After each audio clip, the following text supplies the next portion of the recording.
Back on Head On here on Shaw TV, Ian Holmes talking emergency preparedness with Karen Lindsay from the city of Nanaimo, Erin Dawson, city of Parksville.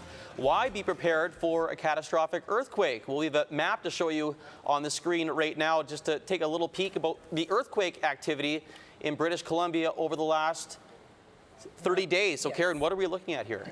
So basically this is a map that I've taken off the internet, and it's a time frame from March 2nd to April 2nd to give you an idea of the activity that is actually ongoing. On average in British Columbia, we have 1,200 earthquakes a year. Wow, that's a reason to be prepared. And another shot that you sent to our crew here, Karen. Absolutely. So this series of shots, or these three series of shots, are from Japan. And what it does is it shows you actually some burning debris, which is something that we will be very concerned about as fire post-event or post-seismic event. And what it does, it just gives you some perspective, because where the staircase is cleared is actually a year later. And then this just gives you an idea of the roads, what the roads could look like. So some people believe they can just get in their car and they'll, drive to their nearest outlet or store or whatever to receive goods. Well, you may not be able to. And that's shot from New Zealand. Was that the Christchurch quake from 2011? That was a very serious earthquake. Yes, it was. The other day I went to Woodgrove Centre here in Nanaimo to talk to local people about, are they prepared for a catastrophic earthquake? And here's what they had to say. Woodgrove Centre. It's on my to-do list, but my to-do list it's been on my to-do list for about 12 years. I never really think of those things, actually. I don't even have the water together yet. I do have the snare, though, and the flashlight and things like that, but no, I'm not prepared. I'm pretty much just prepared for coffee, and that's about it. I think about it more than once in a while, but I'm still not prepared. I've sort of mentioned it to my husband, hey, we should have a plan. Like, if we're not together, what are we going to do? It hasn't affected me, so I'm not going to. But if it did, then I would, right? I totally feel like the island even is just not really that prepared. Basically, it's an ego thing. It hasn't happened to me. I'm not going to deal with it. People kind of forget about it. And then I guess until your kids go back into school, then you kind of think about it a little more. Every year we do a practice run if there was to be a big earthquake. You probably create a plan with your kid. Mine's not in school yet, so we haven't quite done that, but I think about it for sure. My parents always taught us to be well prepared. I think it's mostly the cost of the kits is what turns us away. We have our own earthquake kits, and we have a place to go if there is an earthquake. I have lots of grub, lots of food. I have water, first aid kit, plan, extra keys, all that stuff. Cash hidden in the basement somewhere. I'm not telling you where, though. Is the hospital prepared? Are people individually prepared, or even to take care of their neighbors? What is help anyways? You see a lot of situations where it's just the community helping each other, and it's not, the government stepping in and helping these people. So you really got to take it on yourself. I don't feel like we're prepared as an island. Well, there you have it. Not a lot of people prepare. That one gentleman from Woodgrove Centre ready for a catastrophic earthquake. That's not really surprising to you, isn't it, Karen, hearing people woefully unprepared like that? No, and I think it doesn't make the island unique in that respect. I mean, even if we look at LA, they're on that right now with the recent event that they had down there last week.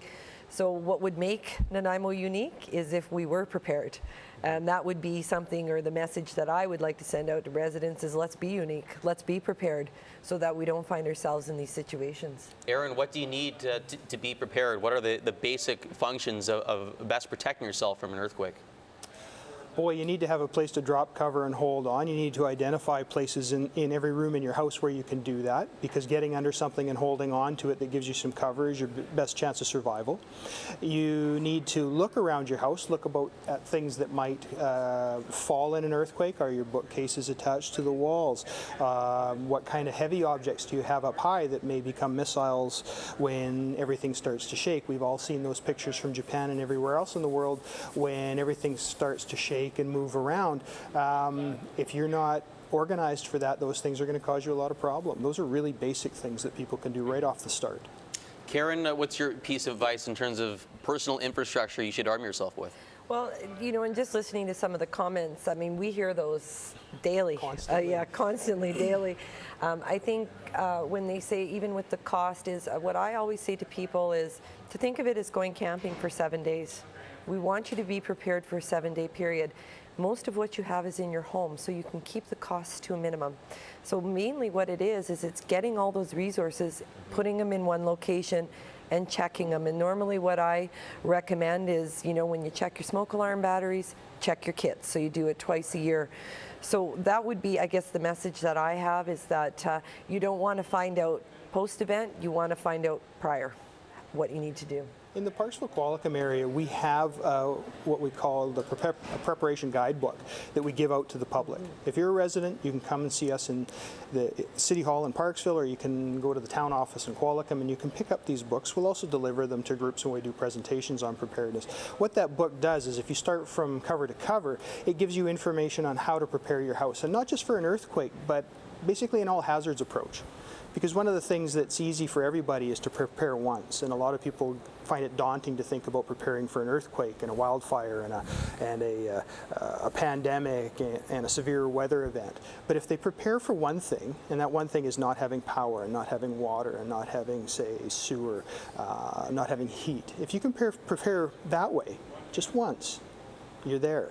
And we have that guidebook that will help you prepare your house, give you a place to put all your information, all the phone numbers, all the contact information you need. By the time you get to the end of it, you now have a plan.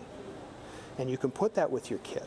What we know about emergency events is that it's very stressful and people lose memory when they get stressed out. So if all they need to remember after they've done this is where their kid is and where their plan is, they're halfway home. Fighting apathy, that seems to be the biggest battle. That's all the time we have for this edition of Head On. Thanks so much, Erin Dawson, City of Parksville. Thank you. Karen Lindsay with the City of Nanaimo, responsible for emergency preparedness in the respective communities. Thanks so much for coming on, guys, and talking about this very important topic, something that we talk about quite a bit, but doesn't seem to get a lot of action on. So thanks for coming in. Thank you for having us. And thanks for tuning in for another edition of Head On here on Shaw TV. Hopefully you learned something here today about what you can expect from your local government officials and what you can do personally to better protect yourselves from the various kinds of natural disasters, particularly a catastrophic earthquake. I'm Ian Holmes. Thanks for tuning in for another edition of Head On here on Shaw TV.